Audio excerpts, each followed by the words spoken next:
underground. And if you go and choose the right tunnel after that, it could lead you another 200 to 300 feet down. This is known as the mystery room. Mystery being, where are we getting any of this air from? We're not pumping anything in or out. All the air down here, that's completely natural. It all depends on the pressure up on the surface. Any given day, there can be either a high and or low pressure system. High pressure pulls air out of the mystery room into the cavern, supplying us with air. It's then rushing up the elevator shaft, sometimes at such a high velocity, it'll blow open the doors on the surface. The opposite effect can happen. Low pressure pushes air from the surface back into the cavern, giving us more air, and that gets pushed back into the mystery room. So as long as the air is flowing in and out, almost like the air in a lung, there should be unlimited oxygen down here, even for a few thousand people. Now, the weird part would be, we know why the air moves. We have no idea where this air is coming from out of this river. And as I said earlier, we do have a group of cave explorers who have been exploring this particular cavern for over 21 years, since 1997. They have no idea where the air is coming from either. They have been able to tunnel and survey up to about 1,500 feet worth of ancient waterways, cracks, and crevices, but have yet to actually reach the end of the cavern itself. Currently, this is the largest dry cavern in the country, number 3 in the world, but they're not even done exploring the cavern. Wow. That's amazing. I thought there's some air conditioning is running. It's big hole over here. Oh yeah, It's natural. correct. It's just because we're so far underground, all that natural insulation. So the air is coming up from there. Oh yeah, the temperature does fluctuate a degree or two depending on the season up on the surface. Yeah. Being summer and all, it can be as high as 63 degrees down here.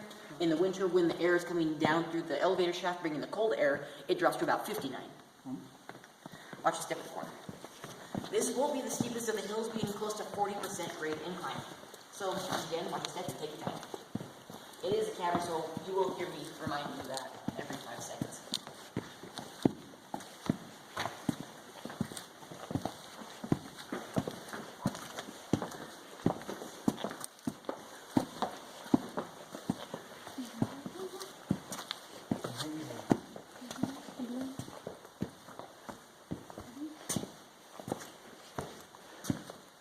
Almost there.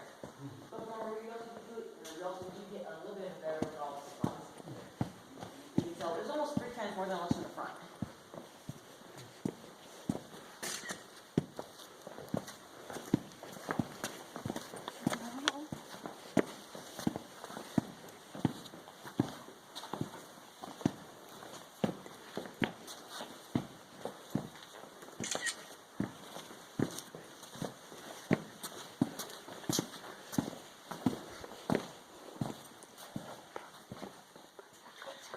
Try not to end up like that guy. Well, this right over here is our mummified bobcat. Now, because he is a bobcat, they did try to be funny and named him Bob, because why not? Bob here fell down through the original natural entrance around 1850, 168 years ago. They determined this by taking a back leg and getting that carbon dated. So you'll find he only has 3 legs left, 2 front, 1 back. When the bobcat fell in, he broke his hip. Now, he's trying to crawl his way to the mystery room, smelling airflow, thinking there's a second way out. After 3 days worth of being stuck in a dry limestone cavern, no water the entire time, he did naturally get dehydrated and he died. Now, the limestone dust that he's taking up on the way there, he's breathing it in. The limestone dust in his lungs, combined with dying in a 97% limestone cavern, mummified the bobcat from the inside out. With no germs or bacteria down here at that point, nothing could even start to break down the tissue in the bobcat. So he's pretty well preserved with teeth, whiskers, and a bunch of fur. When they found the bobcat back in the 1950s, he had all of his fur on him.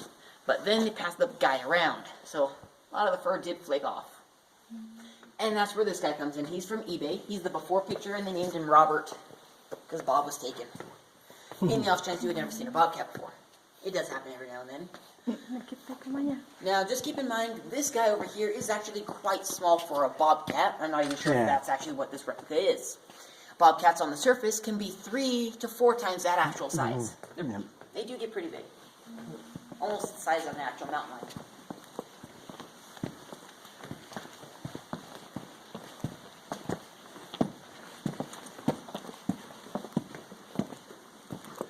As we make our way back down the steep hill, once again, please watch your step. Some areas could be a little on the slow side.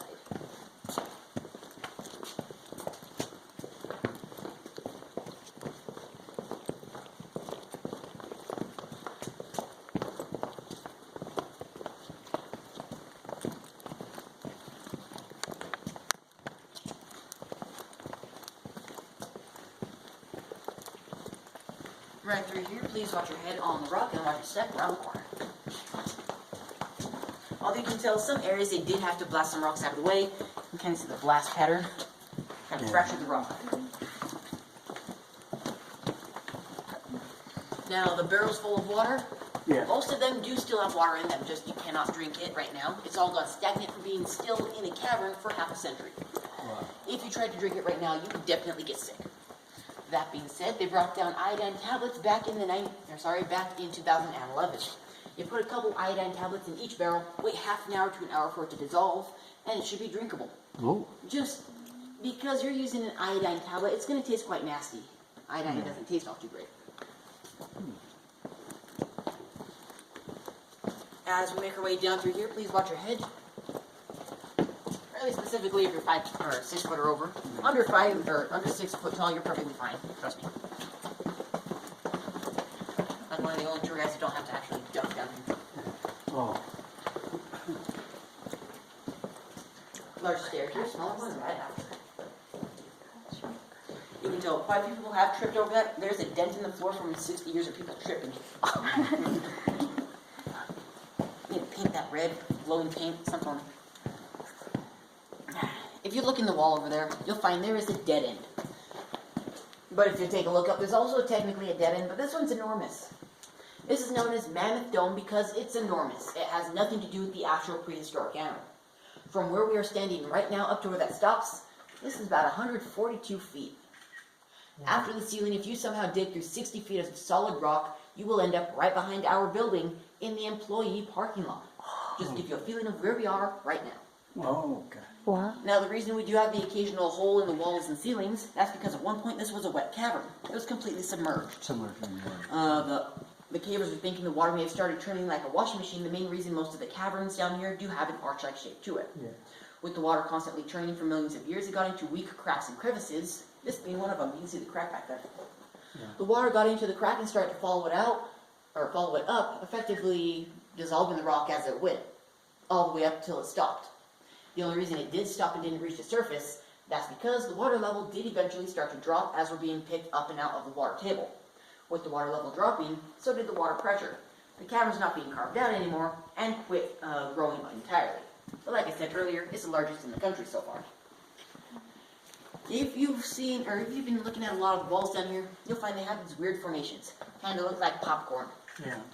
Here, these are more commonly known as grape clusters, so it's not much better, it's still food. The grape clusters are interesting because they're made of lime calcium carbonate. Calcium carbonate is interesting because it's the active ingredient in most chewable heartburn medicines, Tums and Rolaids.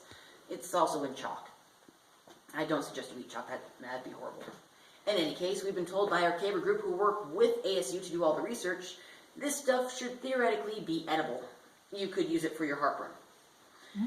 You'd have to snap off who knows how many to be effective, or ruined English for you guys, one more time. Alright, let's try that again. You would have to snap off who knows how many to be effective, there we go. Crush it into a fine powder, put it in a cup or bottle of water, and it should help with heartburn. That being said, it wouldn't taste all too great. It is a 65 million year old wall. Not to mention, it's full of rust. So you're going to need a tetanus shot right afterward, or you'll get lockjaw. Wouldn't be fun at that point, especially if you're in a cavern trapped. And that would be the least of your problems. This right here is the final of the uphill climbs. After this, it's all back downstairs, so watch your step.